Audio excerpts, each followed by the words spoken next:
Hello and welcome to the 741 channel. Thank you for stopping by. Today's project is going to be to install inner and outer tie rods on both sides of this 2004 Chevy Tahoe.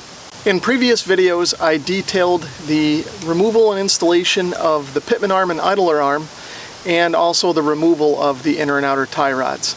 So if you want to see those videos, check the links in the description below, and I'll also have thumbnails in the end screen at the end of this video that you can click on too. So if you didn't see the previous video where I removed the inner and outer tie rods, you'll notice here these are the old assemblies, and I took them out in one piece. I didn't separate the outer from the inner. And I did that because I'm going to replace both of them, and I thought that if I left them together I could measure up the new pieces side by side with the old ones and try and minimize any alignment error that I might have. So I've also kept these separate. This one over here is the driver's side. I labeled it on that piece of cardboard and put a piece of tape there so I wouldn't accidentally bump it out of the way. And this one over here is the passenger side. Some of these other parts that you can see in the shots are just skid plates and things that I had to remove at the beginning of this project. As you can see here, I've chosen to use the Moog replacement parts. I've got 2 outer tie rods and 2 inner tie rods over here. I ordered these from Rock Auto along with the pitman arm, idler arm bracket. They're identical side to side, so basically if you're going to do both sides you buy 2 of each part number. The outer tie rod, as you can see here, is ES3493T, and the inner tie rod is ES3488. Here's a look at what was inside the boxes. This, of course, is the outer tie rod, you can see there. Along with the outer tie rod was some hardware. There's a new castle nut, cotter pin, grease fitting, and a lock nut for the inner tie rod. Now in the box with the inner tie rod, of course, was the inner tie rod, that's this here, and 1 lock nut. So I'll end up having 2 lock nuts, but I'll really only need to use 1. In the box with the inner tie rod was also a note stating that thread locker has already been applied to the unit, so we don't need to add any more. And then of course there's also a page with some instructions here. So the first thing that I did was put the lock nut on the inner tie rod. Now I've just kind of got that on in a random position. We'll worry about getting in the right position later. I'm going to set that aside now. So from past experience with the pitman arm and idler arm, these grease fittings go on kind of hard. As you can see, I've got the grease fitting installed on the outer tie rod, and I just kind of worked that in, and then I had to tighten it up with this 7mm wrench. So next up, what I'm going to do is put the inner and outer tie rods together. I've got the old tie rod assembly lined up with the new tie rod assembly, and I've got the links more or less equalized here. What I've also done is I've got the lock nut worked up to the end of the outer tie rod, and I've just got it snugged by hand. So now I'm going to go ahead and tighten it. So I've got 2 different size wrenches here, but that's just because I don't have 2 7/8 wrenches. I believe both ends of this would be 7/8. I've got this 22mm wrench, which is pretty close, but it's just a tiny bit big, but it should work for this.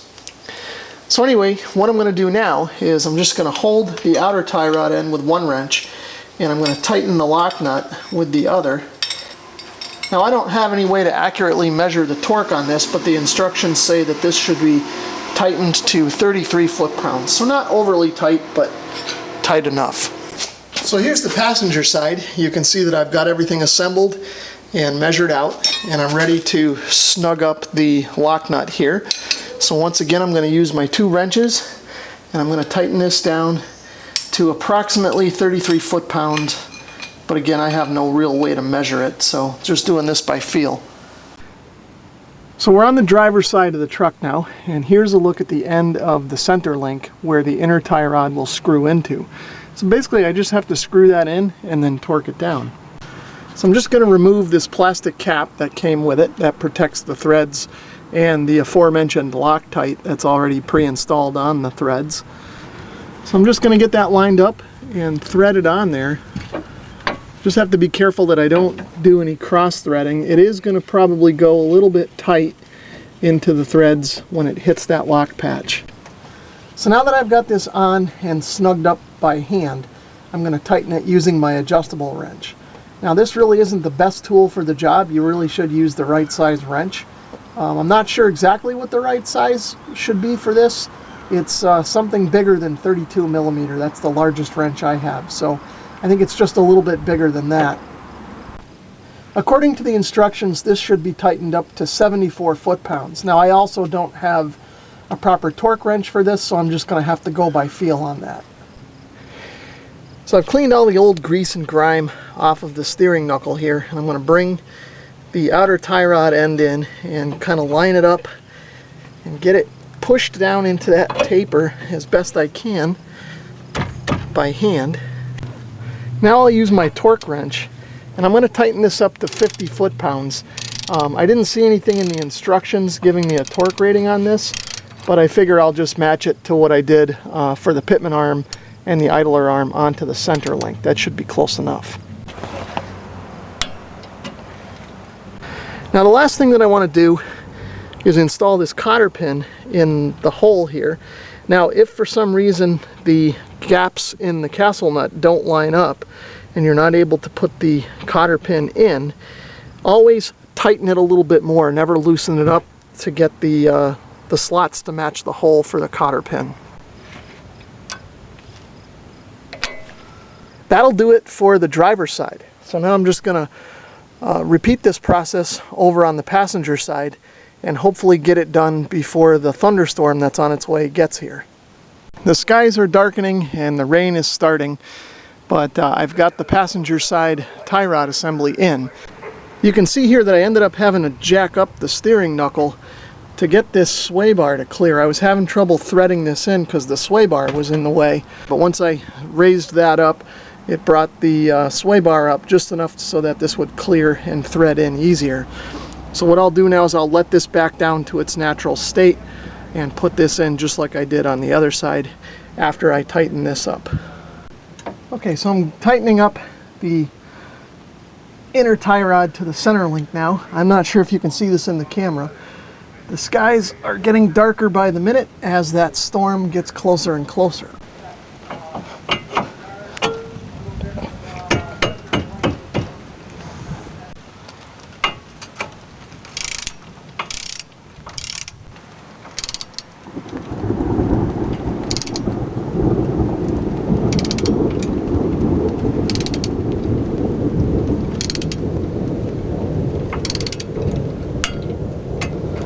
Okay, and there's 50 foot-pounds just as the thunder rumbles overhead. I just got to go just a little bit more to get those castle nut gaps to line up to the hole in the spindle.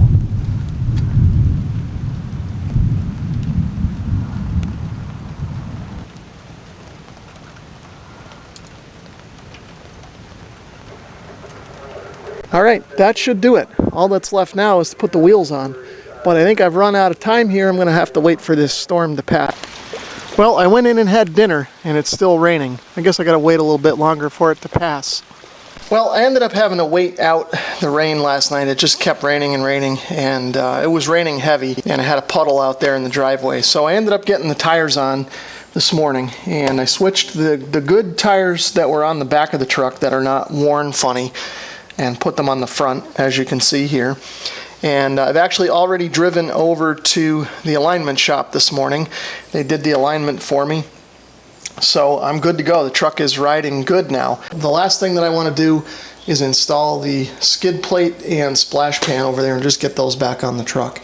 I left them off figuring it would just make the alignment a little bit easier for the guys at the shop. One last thing that I'm going to do before I put the skid plate and splash pan on is take the grease gun and just top off all the grease fittings under the truck. Just make sure they're all set, both the new ones and the old ones that are in there. Well, that's going to wrap up my video series on the front end work on this 2004 Tahoe. If you missed any of the previous videos, I'll leave links to them in the description below, and there'll be a thumbnail in the end screen of this video as well. If you enjoyed this video or found it helpful, please give it a thumbs up. And if you'd like to leave a comment or subscribe, feel free to do that as well. Thanks for watching.